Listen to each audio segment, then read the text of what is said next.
നിർമ്മാണ മേഖലയിൽ നൂതന സാങ്കേതിക വിദ്യ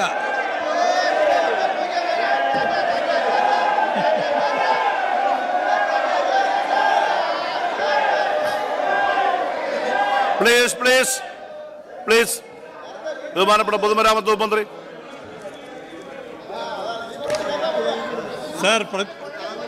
സാർ ചിലത് പ്രത്യേകിച്ച് ഞങ്ങൾ പറഞ്ഞില്ലെങ്കിലും ജനം പറഞ്ഞോളും എന്നുള്ളത് ഞാൻ ഇവിടെ ചൂണ്ടിക്കാട്ടാൻ ആഗ്രഹിക്കുകയാണ്. നിർമ്മാണ മേഖലയിൽ നൂതന സാങ്കേതിക വിദ്യ വ്യാപകമാക്കി. ഇപ്പോൾ ഒരു കളർഫുൾ അല്ലാത്തതുകൊണ്ട് ചുരുക്കി പറയാം. നിലവിലുള്ള റോഡിലെ അസംസ്കൃത വസ്തുക്കൾ ഉപയോഗപ്പെടുത്തുന്ന ഫുൾ ഡെപ്ത് റെക്ലമേഷൻ മെത്തേഡ് സംസ്ഥാന വ്യാപകമാക്കി. ജിയോ സെൽ, ജിയോ ഗ്രിഡ്, കയർ ഭൂവസ്ത്രം ഉപയോഗിക്കൽ തുടങ്ങിയവ റോഡ് നിർമ്മാണത്തിന് ഉപയോഗിക്കുന്നു. White topping, soil stabilization technology, PQC തുടങ്ങിയവ ഉപയോഗപ്പെടുത്തി. ഇങ്ങനെ പുതിയ സാങ്കേതിക വിദ്യയെ പരമാവധി ഉപയോഗപ്പെടുത്തിയാണ് പൊതുമരാമത്ത് വകുപ്പ് മുന്നോട്ട് പോകുന്നത്. സ്റ്റോൺ മാട്രിക്സ്, അസ്ഫാൽറ്റ് എന്ന സാങ്കേതിക വിദ്യയും കേരളത്തിലെ നിർമ്മാണ രീതികളിൽ നടപ്പിലാക്കി വരും. പാലങ്ങളിൽ എക്സ്ട്രാഡോസ് കേബിൾ സ്റ്റേ പാലം, സെൻട്രൽ സ്പാൻ കേബിൾ സ്റ്റേ പാലം, സെഗ്മെന്റൽ ബോക്സ് ഗർഡർ നിർമ്മാണം, network tied, arch and steel composite bridge, ultra high performance fibre reinforced concrete തുടങ്ങിയ സാങ്കേതിക വിദ്യകൾ ഉപയോഗപ്പെടുത്തുന്നു. സർ, ഇങ്ങനെ പുതിയ സാങ്കേതിക വിദ്യയെ പരമാവധി ഉപയോഗപ്പെടുത്തിക്കൊണ്ടാണ് വകുപ്പ് പോകുന്നത്. PWD ഫോർ യു ആപ്പ് വകുപ്പുമായി ബന്ധപ്പെട്ട പരാതികളും നിർദ്ദേശങ്ങളും ജനങ്ങൾക്ക് വിരൽത്തുമ്പിൽ നൽകുന്ന നിലയിൽ സോഷ്യൽ മീഡിയ ഉൾപ്പെടെ ഉപയോഗപ്പെടുത്തി മുന്നോട്ട് പോകുന്ന നല്ല നിലയിലാണ് പോയിക്കൊണ്ടിരിക്കുന്നത്. പരാതികളുടെ എണ്ണം പൊതുവേ കുറയുന്നുണ്ടെങ്കിലും ജനങ്ങൾ അതിനെ വളരെ പോസിറ്റീവായിട്ടാണ് സ്വീകരിച്ചിട്ടുള്ളത്. അതിൻ്റെ വളരെ ഡീറ്റെയിൽഡുള്ള കാര്യം ഞാൻ ടേബിൾ ചെയ്തു. സർ, ദീർഘകാലമായി നമ്മളൊക്കെ ചർച്ച ചെയ്ത് പരിഹാരം കാണണമെന്ന് ആഗ്രഹിച്ച ഈ കെട്ടിട നിർമ്മാണത്തിലെ 2 ടെൻഡർ, പുതിയ കെട്ടിടമുണ്ടാക്കി അത് സിവിൽ ടെൻഡർ ആണെങ്കിൽ പിന്നെ ഇലക്ട്രിക്കൽ ടെൻഡർ വേറെ.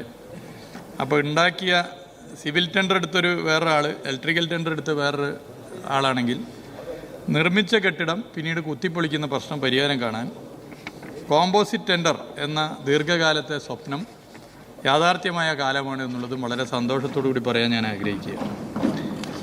സാർ, ഇവിടെ ഭരണകക്ഷിയുടെയും പ്രതിപക്ഷത്തിൻ്റെയും MLA-മാർ തന്നെ ചൂണ്ടിക്കാട്ടിയ മണ്ഡലത്തിലെ പ്രവൃത്തി പരിശോധിക്കാനുള്ളൊരു സംവിധാനം വേണമെന്നുള്ള നിലയിൽ 140 നിയോജക മണ്ഡലങ്ങളിലും ഒരു നോഡൽ ഓഫീസറെ നിശ്ചയിച്ച് എല്ലാ മാസവും ഒരു യോഗമെന്നുള്ള നിലയിൽ CMT കോൺസ്റ്റിറ്റ്യുവൻസി മോണിറ്ററിംഗ് ടീം അതിൻ്റെ പ്രവർത്തനം നടക്കുന്നു. അത് വെറുതെ ഒരു യോഗമായിട്ട് ചേരുകയല്ല. ഓരോ യോഗം കഴിഞ്ഞാലും അതൊരു സോഫ്റ്റ്വെയറിൽ അതിൻ്റെ ഡെവലപ്മെൻറ്റ്, അതിൻ്റെ ഓരോ സ്റ്റാറ്റസ് അപ്ഡേറ്റ് ചെയ്യുന്നുണ്ട്. അത് അപ്ഡേഷൻ്റെ ഭാഗമായി പിന്നീട് എവിടെയാണ് എങ്ങനെയാണ് ഇടപെടേണ്ടതെന്ന് 7 ജില്ലകൾക്ക് ഒരു ഉദ്യോഗസ്ഥൻ എന്നുള്ള നിലയിൽ വേർതിരിച്ച് അത് പരിശോധിച്ച് മുന്നോട്ട് പോകുന്നുണ്ട്. സർ, 13 ജില്ലകളിലൂടെ കടന്നു പോകുന്ന മലയോര ഹൈവേ കേരളത്തിൻ്റെ കാർഷിക ടൂറിസം മേഖലയുടെ ഉണർവിന് വലിയ കാരണമായി മാറുന്നതാണ്. 1200ഓളം കിലോമീറ്റർ വരുന്ന മലയോര ഹൈവേ നല്ല നിലയിൽ അതിൻ്റെ പ്രവൃത്തി മുന്നോട്ട് പോകുന്നു. പല റീച്ചുകളും പ്രവൃത്തി പൂർത്തീകരിച്ചു പോകുന്ന സ്ഥിതിയാണുള്ളത്. സാർ, പ്രതിപക്ഷ MLA-മാരിവിടെ ഇല്ലാതായിപ്പോയതൊരു പ്രയാസമായി. കാരണം അവരിപ്പോൾ ഒരു വലിയ നിലയിലേക്ക് ഒരു മലയോര ജാഥ നടത്തിയിരുന്നു. അപ്പോൾ മലയോര ഹൈവേയുടെ ഒരു സൗകര്യം അവർക്ക് നേരിട്ട് അനുഭവിക്കാൻ വേണ്ടി സാധിച്ചു എന്നുള്ളതാണ് അതിൻ്റെ പ്രത്യേകത. അവരുണ്ടെങ്കിൽ അതിനെക്കുറിച്ച് കുറച്ചുകൂടി പറയാമായിരുന്നു. സാർ, പിന്നെ തീരദേശ ഹൈവേ. സാർ, തീരദേശ ഹൈവേ 9 ജില്ലകളിലൂടെ കടന്നു പോകുന്നതാണ്. 9 ജില്ലകളിലൂടെ കടന്നു പോകുന്ന തീരദേശ ഹൈവേ അത് കേരളത്തിൻ്റെ ടൂറിസം മേഖലയ്ക്കും വലിയ കുതിപ്പാണ്. സാർ, ഒരു 50 കിലോമീറ്റർ ഇടവിട്ട് ഡെസ്റ്റിനേഷനാണ്. ആ തീരദേശ ഹൈവേയുടെ പ്രവൃത്തി നല്ല നിലയിൽ നടന്ന് പോകുന്നുണ്ട്. അപ്പോൾ തീരദേശ ഹൈവേ നടത്താൻ അനുവദിക്കില്ല എന്ന് പ്രതിപക്ഷ നേതാവ് പ്രഖ്യാപിച്ചിരുന്നു. പ്രത്യേകിച്ച് അനുവദിക്കണമെന്നില്ല. ഒരു റീച്ചിൻ്റെ ഉദ്ഘാടനം കഴിഞ്ഞു. സാർ, താന്നൂർ അത് സഭയെ അറിയിക്കാൻ ആഗ്രഹിക്കുകയാണ്. സാർ, മുനമ്പം അഴീക്കൽ പാലം ദീർഘകാലത്തെ ആഗ്രഹമാണ്. സാർ, ബഹുമാനപ്പെട്ട MLA ഇവിടെ ചൂണ്ടിക്കാട്ടിയിട്ടുണ്ട്. അതും ഇതിൻ്റെ ഭാഗമായി അതിൻ്റെ പ്രവൃത്തി 50% പൂർത്തീകരിച്ചു പോകുന്നുണ്ട്. സാർ, BMNBC ഇന്ന് നമ്മുടെ രാജ്യത്തെ റോഡ് നിർമ്മാണ രീതിയിൽ ഏറ്റവും ഉയർന്ന ഗുണനിലവാരം ഉറപ്പുവരുത്താവുന്ന നിർമ്മാണ രീതിയാണ്. BMNBC ആയാലും ഒരു 8-10 കൊല്ലത്തേക്ക് വേറെ കുഴപ്പമൊന്നും ഉണ്ടായില്ല. സാർ, BMNBC ഗവൺമെൻറ് വരുമ്പോൾ ഞങ്ങൾ 15,000 കിലോമീറ്റർ 50% റോഡ് BMNBC ആക്കണമെന്നാണ് നിശ്ചയിച്ചത്. അതിന് പ്രത്യേക പദ്ധതി ആവിഷ്കരിച്ചു. 5 വർഷം കൊണ്ട് 15,000 കിലോമീറ്റർ 50% റോഡിന് BMMBC എന്നുള്ളത് 3.25 വർഷം കൊണ്ട് പൂർത്തീകരിക്കാനായി എന്നുള്ള സന്തോഷം വരെ സഭയെ അറിയിക്കുകയാണ്. ഇപ്പോൾ 60%മായി സാർ. പാലങ്ങൾ 5 വർഷം കൊണ്ട് 100 പാലങ്ങൾ എന്നുള്ളത് 3 വർഷം 2 മാസം കൊണ്ട് പാലങ്ങളുടെ കാര്യത്തിൽ സെഞ്ചുറി അടിക്കാൻ സാധിച്ചു. ഇപ്പോൾ 135 പാലങ്ങളായി എന്നുള്ളതും സഭയെ അറിയിക്കുകയാണ്. റെയിൽവേ ഓവർബ്രിഡ്ജുകൾ സാർ, ലെവൽ ക്രോസ് ഇല്ലാത്ത കേരളം പദ്ധതി അതിൻ്റെ ഭാഗമായി 8 റെയിൽവേ മേൽപ്പാലങ്ങൾ പൂർത്തിയായി കഴിഞ്ഞു. 120 കോടിയിലധികം രൂപയാണ് ഈ പാലങ്ങൾക്ക് വേണ്ടി ചെലവഴിച്ചത്. 13 റെയിൽവേ മേൽപ്പാലങ്ങളുടെ പ്രവൃത്തി നടന്നു വരികയാണ്. കിഫ്ബി പദ്ധതി വഴി നടപ്പിലാക്കുന്ന 7 പാലങ്ങളുടെ പ്രവൃത്തി പൂർത്തീകരണ ഘട്ടത്തിലാണ്. റെയിൽവേ പോർഷൻ്റെ പ്രവൃത്തി സമയബന്ധിതമായി നടപ്പിലാക്കിയാൽ നമുക്ക് വേഗത്തിൽ തന്നെ തുറന്ന് കൊടുക്കാൻ സാധിക്കും. കേന്ദ്ര സർക്കാരുമായി ബന്ധപ്പെട്ടിട്ടുണ്ട് സാർ. 72 റെയിൽവേ മേൽപ്പാലങ്ങൾ കിഫ്ബി പദ്ധതിയിൽ ഉൾപ്പെടുത്തി RBDCK വഴി നിർമ്മാണം നടത്തി വരികയാണ്. ഇതിൽ 6 റെയിൽവേ ഓവർബ്രിഡ്ജുകളുടെ കൂടി ടെൻഡർ നടപടികളാണ് പുരോഗമിക്കുന്നത്. ഇതും സമയബന്ധിതമായി കാര്യങ്ങൾ ചെയ്തു പോകാനുള്ള എല്ലാ ശ്രമവും സർക്കാരിൻ്റെ ഭാഗത്തുനിന്നുണ്ടാവും sir. People's rest house online booking ആയി നമ്മൾ സഭയിൽ നിരവധി തവണ പറഞ്ഞതാണ്. അത് 2021 നവംബർ 1-നാണ് ഓൺലൈൻ ബുക്കിംഗ് ആരംഭിച്ചത്. നല്ല നിലയിൽ അത് മുന്നോട്ട് പോകുന്നുണ്ട്. അതിൻ്റെ ഭാഗമായി ഇപ്പോൾ 22,79,56,160 രൂപയുടെ അധിക വരുമാനം ലഭിച്ചിട്ടുണ്ട്. 3,75,979 പേർ ഓൺലൈൻ ബുക്കിങ്ങുകളിലൂടെ റൂം ബുക്ക് ചെയ്തു. ഇതിൽ വലിയൊരു ശതമാനവും സഞ്ചാരികളാണ് എന്നുള്ളത് അറിയിക്കാൻ ഞാൻ ആഗ്രഹിക്കുന്നു സാർ. സുതാര്യത ഉറപ്പുവരുത്താൻ വേണ്ടിയാണ് DLP റണ്ണിംഗ് കോൺട്രാക്ട് ഇവയിൽ പച്ച ബോർഡും നീല ബോർഡും വെച്ചത്. ഒരു പുതിയ റോഡ് നിർമ്മിച്ചു കഴിഞ്ഞാൽ നിശ്ചിത കാലാവധി, ഒരു 3 കൊല്ലം പരിപാലന കാലാവധിയാണ്. റോഡിന് ഒരു കുഴപ്പമുണ്ടാവരുത്. എന്നാൽ പ്രശ്നങ്ങളുണ്ടെങ്കിൽ അത് ജനങ്ങൾക്ക് ചൂണ്ടിക്കാട്ടാൻ, ജനങ്ങളെ ഇത് ബോധ്യപ്പെടുത്താൻ ഒരു പ്രചരണം നടത്തുകയും അതിൻ്റെ ഭാഗമായി ഇപ്പോൾ DLP റോഡുകളുടെ 2 അറ്റത്തും പച്ച ബോർഡിൽ DLP പീരീഡ് എത്രയാണ്, കരാറുകാരൻ്റെ പേരും ഫോൺ നമ്പറും ഉദ്യോഗസ്ഥൻ്റെ ഫോൺ നമ്പറും ഒരു ടോൾ ഫ്രീ നമ്പറും വെച്ചിട്ടുണ്ട് സാർ. DLP പീരീഡ് കഴിഞ്ഞ റോഡുകൾ അതാത് സമയത്ത് നമ്മൾ പാച്ച് വർക്കും മറ്റും ചെയ്യുന്നതിന് പകരം നേരത്തെ തന്നെ 1 വർഷത്തേക്കുള്ള കോൺട്രാക്ട് സംവിധാനം കൊണ്ടുവന്നു സാർ. അതിൻ്റെ ഭാഗമായി റണ്ണിംഗ് കോൺട്രാക്ട് എന്ന സംവിധാനം നമ്മുടെ രാജ്യത്ത് ആദ്യമായി നടപ്പിലാക്കാനായി. പൊതുമരാമത്ത് വകുപ്പിൻ്റെ 30,000 കിലോമീറ്ററോളം റോഡുകളിൽ 19,500 കിലോമീറ്റർ റോഡും റണ്ണിംഗ് കോൺട്രാക്ട് റോഡുകളാണ്. നീല ബോർഡുകളിലും ഇതുപോലെ ജനങ്ങൾ കാഴ്ചക്കാരല്ല കാവൽക്കാരാണെന്നുള്ള നിലയിൽ കരാറുകാരൻ്റെ പേരും ഫോൺ നമ്പറും ഉദ്യോഗസ്ഥൻ്റെ ഫോൺ നമ്പറും വെച്ചിട്ടുണ്ട്. അപ്പോൾ നിർമ്മാണം നടക്കുന്ന ഘട്ടത്തിലും ശ്രദ്ധിക്കാനും ഉത്തരവാദിത്തത്തോടു കൂടി പരിപാലനം നടത്താനും ഇത് ഏറെ സഹായകരമാകുന്ന സ്ഥിതിയാണ് പൊതുവേ സാറുള്ളത്. സർ, മലയോര ഹൈവേയും തീരദേശ ഹൈവേയും പോലെ തന്നെയാണ് ദേശീയപാത വികസനം സാർ. ബഹുമാനപ്പെട്ട പ്രതിപക്ഷ നേതാവ് കൂടി ഇവിടെ ഉണ്ടാകണം എന്ന് ഞാൻ ആഗ്രഹിച്ചിരുന്നു സാർ. അദ്ദേഹം 2 ദിവസം മുമ്പ് ഒരു പ്രസംഗം നടത്തി. എറണാകുളത്ത് വെച്ചാണ് നടത്തിയത്. അവിടെ ദേശീയപാതയുടെ അണ്ടർപാസ് അതുപോലെ തന്നെ മറ്റ് കാര്യങ്ങളുമായി ബന്ധപ്പെട്ടൊരു സമരമാണ് സാർ. ഇവിടെ ഇന്നത്തെ സബ്മിഷനിൽ ബഹുമാനപ്പെട്ട അമ്പലപ്പുഴ അംഗം ശ്രീ H. സലാം ഇതുമായി ബന്ധപ്പെട്ടൊരു കാര്യം കൊണ്ടുവന്നിരുന്നു. ഏതാനും ദിവസങ്ങൾക്ക് മുമ്പ് പ്രതിപക്ഷ നേതാവ് ഒരു സബ്മിഷൻ കൊണ്ടുവന്നിരുന്നു. അതിലൊക്കെ വളരെ അനുഭവപൂർണ്ണമായ നിലപാടാണ് സർക്കാരിനുള്ളത്. പരിഹരിക്കാനുള്ള ശ്രമമാണ് ഓവർപാസും അണ്ടർപാസും എല്ലാ കാര്യത്തിലും സർക്കാർ ശ്രമിക്കുന്നത്. ദേശീയപാത അതോറിറ്റിയുമായി ചേർന്ന് ചെയ്യുന്നു. എല്ലാ 2 ആഴ്ചയിൽ നടക്കുന്ന യോഗത്തിൽ MLA-മാരുൾപ്പെടെ ശ്രദ്ധയിൽപ്പെടുത്തുന്ന കാര്യങ്ങൾ കത്ത് അജണ്ടയിൽ വെച്ച് ചർച്ച ചെയ്യുന്നു. ബഹുമാനപ്പെട്ട മുഖ്യമന്ത്രി ഇടപെടുന്നു. ഇങ്ങനെയൊക്കെ ഇടപെടുന്നുണ്ട് സാർ. അതിലൊന്നും ഒരു വ്യത്യസ്ത നിലപാട് സ്വീകരിച്ചിട്ടില്ല. പ്രതിപക്ഷ നേതാവ് പറഞ്ഞ കാര്യത്തിലും അത്തരം നിലപാടാണ് സ്വീകരിച്ചിട്ടുള്ളത്. എന്നാൽ അദ്ദേഹം മിനിഞ്ഞാന്ന് എറണാകുളത്ത് നടന്ന സമ്മേളനത്തിൽ സർക്കാർ ഇത് 2025 ഡിസംബർ ആകുമ്പോൾ പൂർത്തീകരിക്കാനുള്ള വ്യഗ്രതയിലാണ്, നിയമസഭാ തെരഞ്ഞെടുപ്പ് കണ്ടുള്ള ചില ശ്രമങ്ങളാണ്, ഞങ്ങളെക്കൊണ്ട് ഇതിൻ്റെ പ്രവൃത്തി തടയാൻ നിർബന്ധിതരാക്കരുത് എന്ന ഒരു വാചകം അവിടെ പറഞ്ഞതായി ശ്രദ്ധിച്ചു. പ്രതിപക്ഷ നേതാവിനോട് ഇവിടുന്ന് പറഞ്ഞാൽ ഇവിടെ ഇല്ലെങ്കിലും ഭാവിയിൽ കേൾക്കുമെന്നുള്ള ഉറപ്പുള്ളത് കൊണ്ട് പറയുന്നു, രാഷ്ട്രീയ ആത്മഹത്യക്ക് തയ്യാറാകരുത് എന്ന് വളരെ വിനയത്തോടു കൂടി പറയാൻ ആഗ്രഹിക്കുന്നു. കേരളത്തിലെ ലോകത്തെവിടെയുമുള്ള മലയാളിയുടെ സ്വപ്ന പദ്ധതി മുടക്കാൻ ഞങ്ങൾ രംഗത്തിറങ്ങുമെന്നൊക്കെ ഒരു പ്രതിപക്ഷ നേതാവ് പറയുന്ന രീതി അത് യോജിക്കുന്നതല്ല എന്നുള്ളത് സഭയെ അറിയിക്കാൻ ആഗ്രഹിക്കുകയാണ്. എന്ത് പ്രതിസന്ധി വന്നാലും 2025 ഡിസംബറോടുകൂടി ഞങ്ങൾ നിശ്ചയിച്ച ഈ പദ്ധതിയുടെ പൂർത്തീകരണത്തിന് എല്ലാ ഇടപെടൽ നടത്തി മുന്നോട്ട് പോകുമെന്നുള്ളത് സഭയെ അറിയിക്കുകയാണ് സാർ. അതിൻ്റെ മറ്റ് കാര്യങ്ങളിലേക്ക് ഞാനിപ്പോൾ കിടക്കുന്നില്ല. എല്ലാം നമുക്ക് അറിയുന്നതാണ്. ഇന്ത്യയുടെ ചരിത്രത്തിൽ ആദ്യമായി ദേശീയപാത വികസനത്തിന് ഒരു സംസ്ഥാന സർക്കാർ പണം ചെലവഴിച്ചത് കേരളത്തിലെ ഇടതുപക്ഷ ജനാധിപത്യ മുന്നണിയുടെ സർക്കാരാണ്. 2014 ഓഗസ്റ്റ് 14, അതായത് സ്വാതന്ത്ര്യദിനത്തിൻ്റെ തലേന്ന് ഈ പദ്ധതിക്ക് റീത്ത് വെച്ച് പോയ പദ്ധതിയാണ് സാർ. അന്ന് UDF ആണ് കേരളത്തിൽ ഭരണം നടത്തിയത്. UDFൻ്റെ കെടുകാര്യസ്ഥത മൂലം കേന്ദ്ര സർക്കാരും ദേശീയപാത അതോറിറ്റിയും ഈ പദ്ധതി ഇനി ഇല്ല എന്ന് പറഞ്ഞത് പോയതാണ് സാർ. മരണപ്പെട്ട പദ്ധതിക്ക് അത്ഭുതകരമാം വിധം ജീവൻ വെപ്പിച്ച് മുന്നോട്ട് വന്ന കേരളത്തിലെ സർക്കാരിനെ നയിക്കുന്ന മുഖ്യമന്ത്രിയുടെ പേര് ശ്രീ പിണറായി വിജയനാണെന്ന് ഈ സഭയെ അറിയിക്കാൻ ഞാൻ ആഗ്രഹിക്കുകയാണ് സാർ.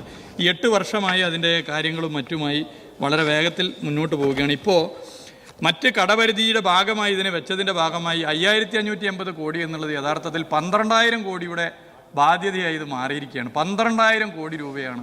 നമ്മളൊക്കെ പ്രസംഗത്തിൽ 6,000 കോടിയോളം രൂപയെന്നാണ് പറയുന്നത്. എന്നാൽ ഇപ്പോൾ കേന്ദ്ര സർക്കാരിൻ്റെ ഒരു നിലപാട് കാരണം അതിനെ മറ്റ് കട പരിധിക്കകത്ത് ഉൾപ്പെടുത്തിയതിൻ്റെ ഭാഗമായി നേരെ ഇരട്ടി തുക ഇതിൻ്റെ ഭാഗമായി സംസ്ഥാന സർക്കാരിന് പണം ചെലവഴിക്കേണ്ടി വന്നു.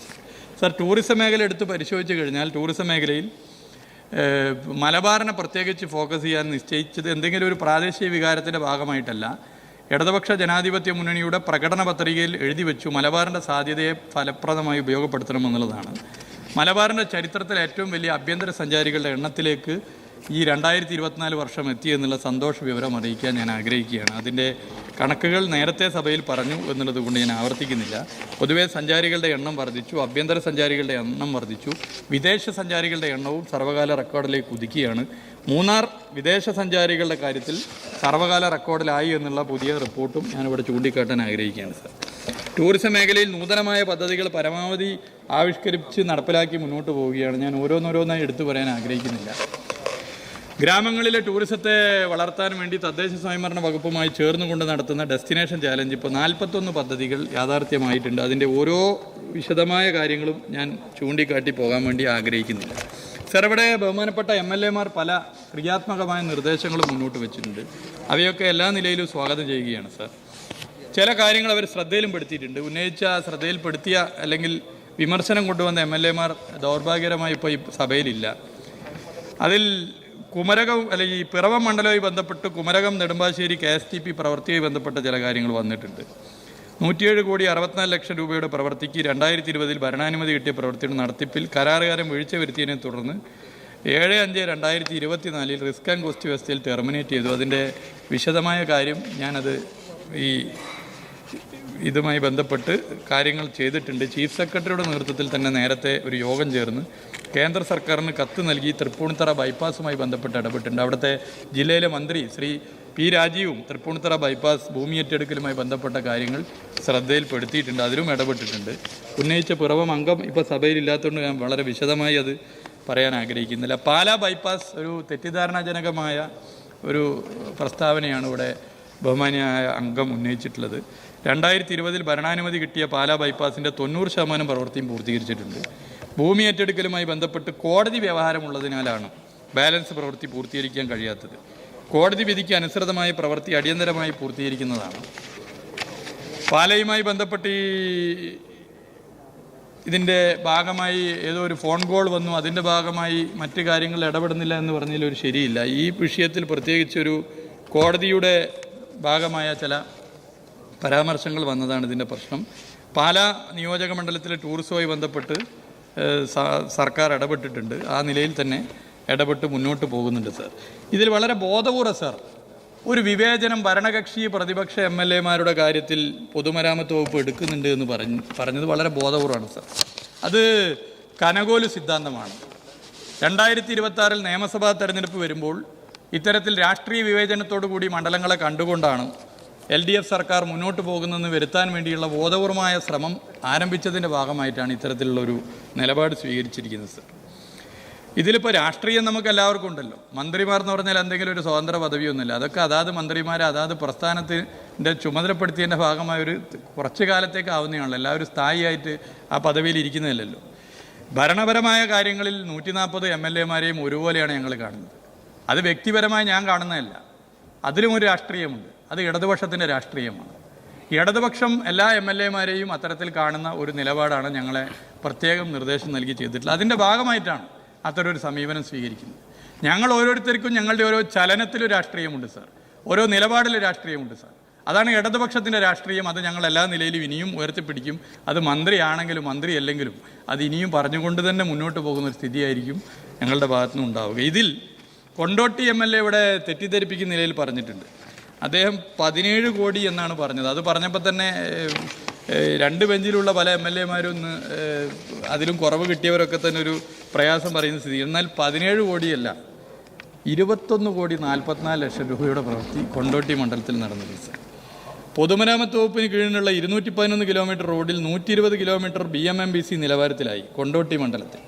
ഇതിൽ 36 കിലോമീറ്റർ റോഡ് നിലവിൽ DLP പീരീഡിൽ കരാറുകാർ തന്നെ പരിപാലിക്കുകയാണ്. റണ്ണിംഗ് കോൺട്രാക്റ്റ് വഴി 147 കിലോമീറ്റർ റോഡുകൾ പരിപാലിച്ചു വരുന്നു. റണ്ണിംഗ് കോൺട്രാക്റ്റ് നടപ്പിലായതോടെ സമയബന്ധിതമായ റോഡുകൾ മെയിൻ്റനൻസ് പ്രവർത്തികൾ നടപ്പിലാക്കാൻ കഴിയുന്നു. ഇതിൽ നിലവിൽ 11,28,00,000 രൂപയുടെ റോഡ് പ്രവർത്തികളും 10,16,00,000 രൂപയുടെ കെട്ടിട പ്രവർത്തികളും ഉൾപ്പെടെ 21,44,00,000 രൂപയുടെ പ്രവർത്തികൾ ആ നിയോജക മണ്ഡലത്തിൽ നടന്നു വരുന്നുണ്ട് സാർ. കൂടാതെ 2025 ജനുവരി മാസത്തിൽ 3 റോഡുകളുടെ നവീകരണത്തിനായി കൊണ്ടോട്ടി നിയോജക മണ്ഡലത്തിൽ 6 കോടി രൂപ അനുവദിച്ചിട്ടുണ്ട്.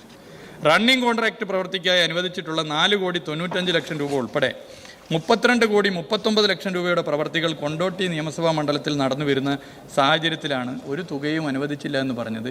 ഇത് രേഖയിൽ വരണമെന്നുള്ളത് കൊണ്ടാണ് ഞാനിത് വിശദീകരിച്ച് പറയാൻ വേണ്ടി ആഗ്രഹിക്കുന്നത്.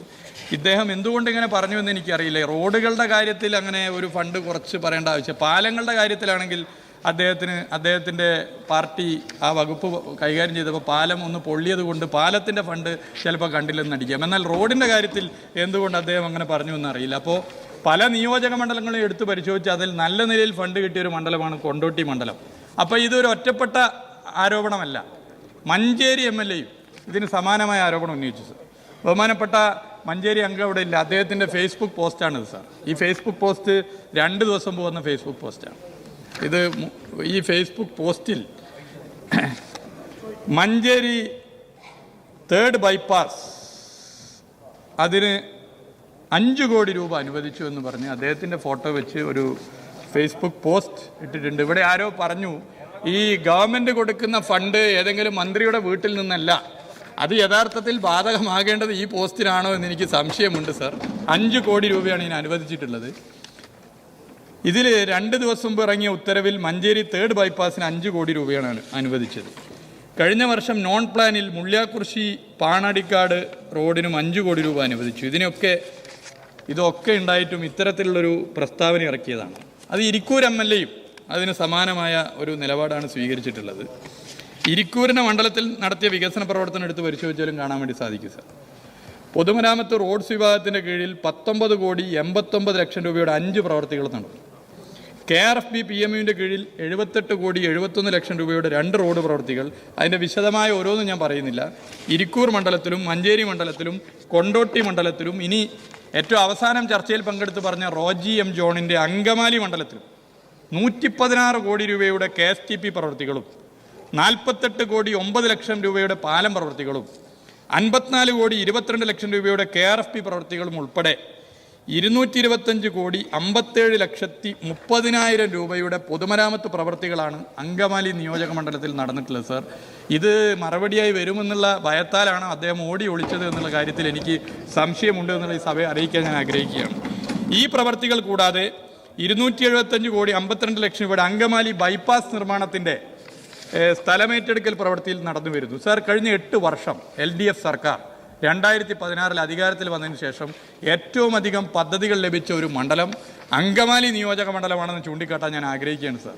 അത് അവിടെ അന്നും ഇന്നും MLA ആയിട്ടുള്ള വ്യക്തി തന്നെ ഇത്തരത്തിലൊരു ആരോപണം ഉന്നയിച്ചതിൻ്റെ പിന്നിലുള്ള രാഷ്ട്രീയ താല്പര്യം കനകോലുവിൻ്റെ നിർദ്ദേശത്തിൻ്റെ കൂടി ഭാഗമായിട്ടുള്ള താല്പര്യമാണെന്നുള്ളത് ഞാൻ ചൂണ്ടിക്കാട്ടാൻ ആഗ്രഹിക്കുകയാണ്.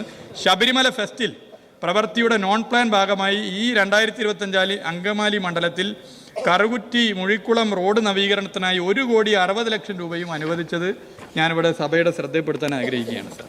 അപ്പോൾ വളരെ ബോധപൂർവം സഭയെ തെറ്റിദ്ധരിപ്പിക്കാനുള്ള ശ്രമം ഇതിൻ്റെ ഭാഗമായി നടന്നിട്ടുണ്ട് സാർ. റിസ്ക് ആൻഡ് കോസ്റ്റ് ടെർമിനേഷൻ്റെ കാര്യത്തിൽ മുഖം നോക്കാത്ത നിലപാടാണ് സ്വീകരിച്ചിട്ടുള്ളത് സാർ.